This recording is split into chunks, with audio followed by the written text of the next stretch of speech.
Happy President's Day. I know you're used to the whole cavalcade of clowns. I don't know. No, today it's just me. And as a special installment for President's Day, wanted to introduce you to a podcast that some of you may not know is out there. 3 and 3. This has been going on for quite a while. It's 3 key facts in 3 minutes or less on the topics you care about most. It's available on Apple, Spotify, anywhere audio podcasts are available.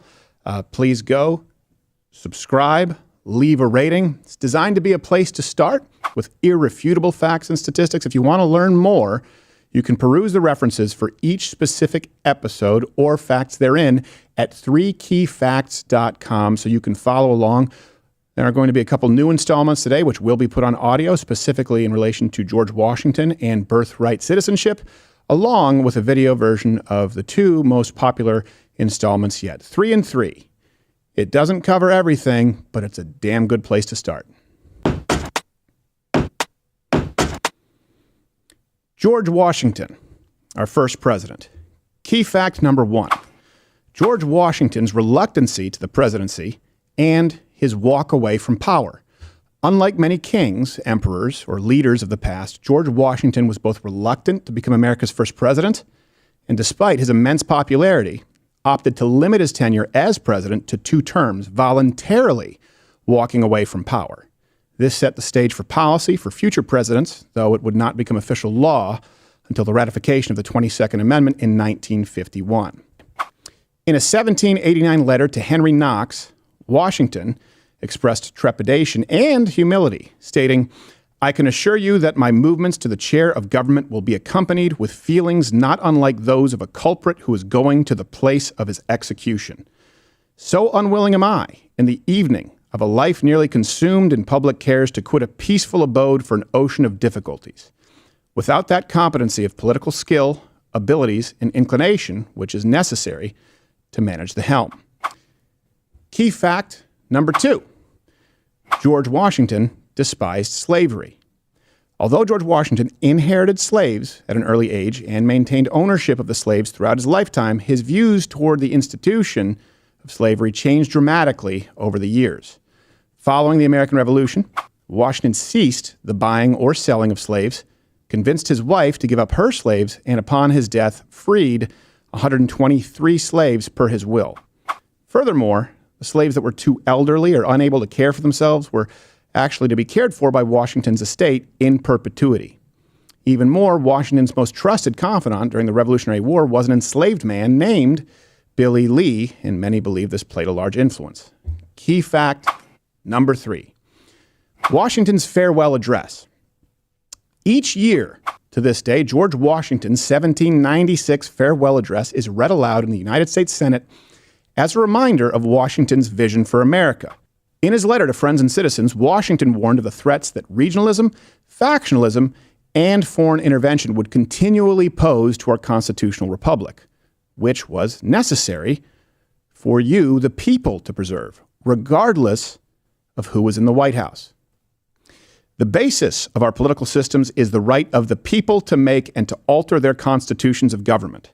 But the Constitution, which at any time exists until changed by an explicit and authentic act of the whole people, is sacredly obligatory upon all. To date, the United States Constitution stands as the oldest active constitution in the world.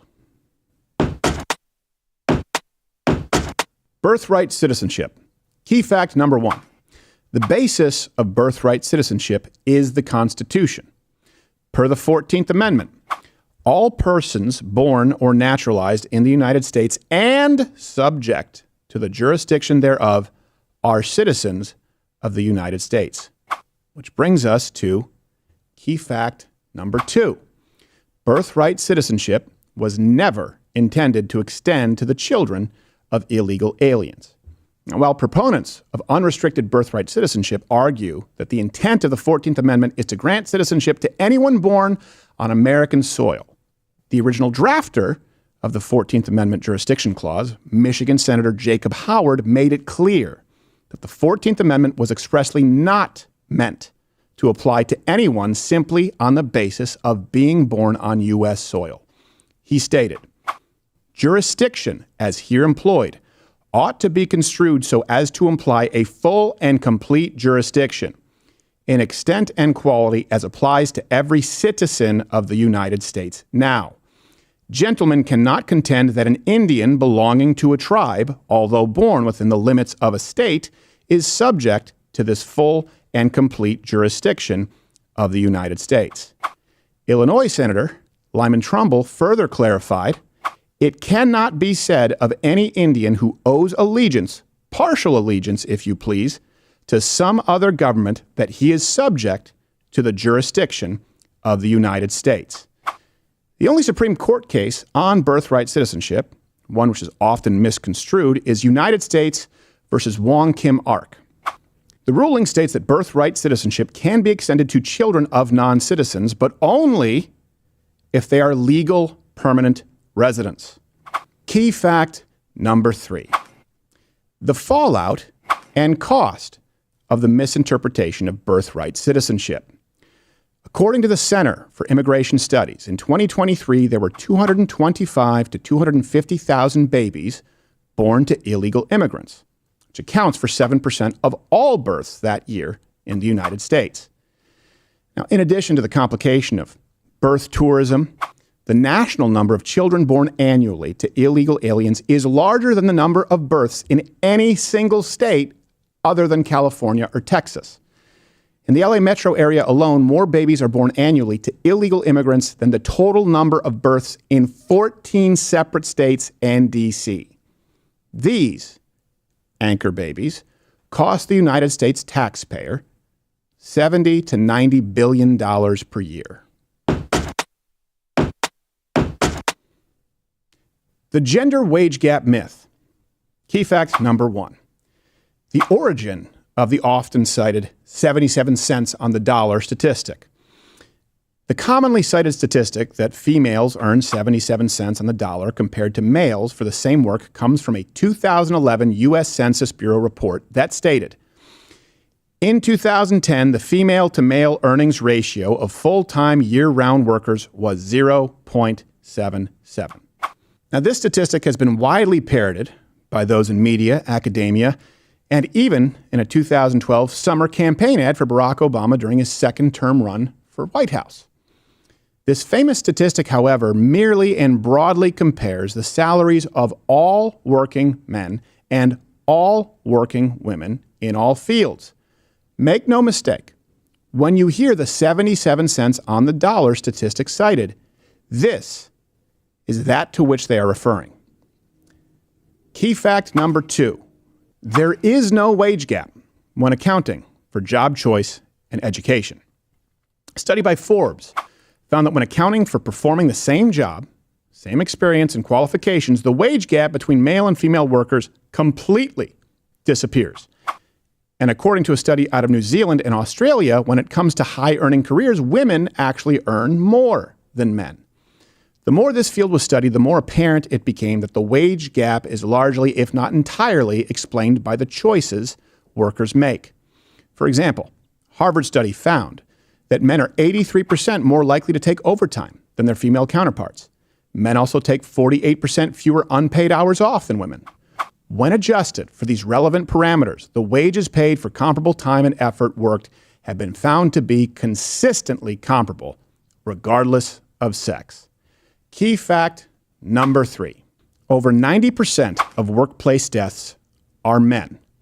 Researchers at the U.S. Bureau of Labor Statistics and the U.K. government confirmed that 92 to 94% of workplace deaths in each respective country are men.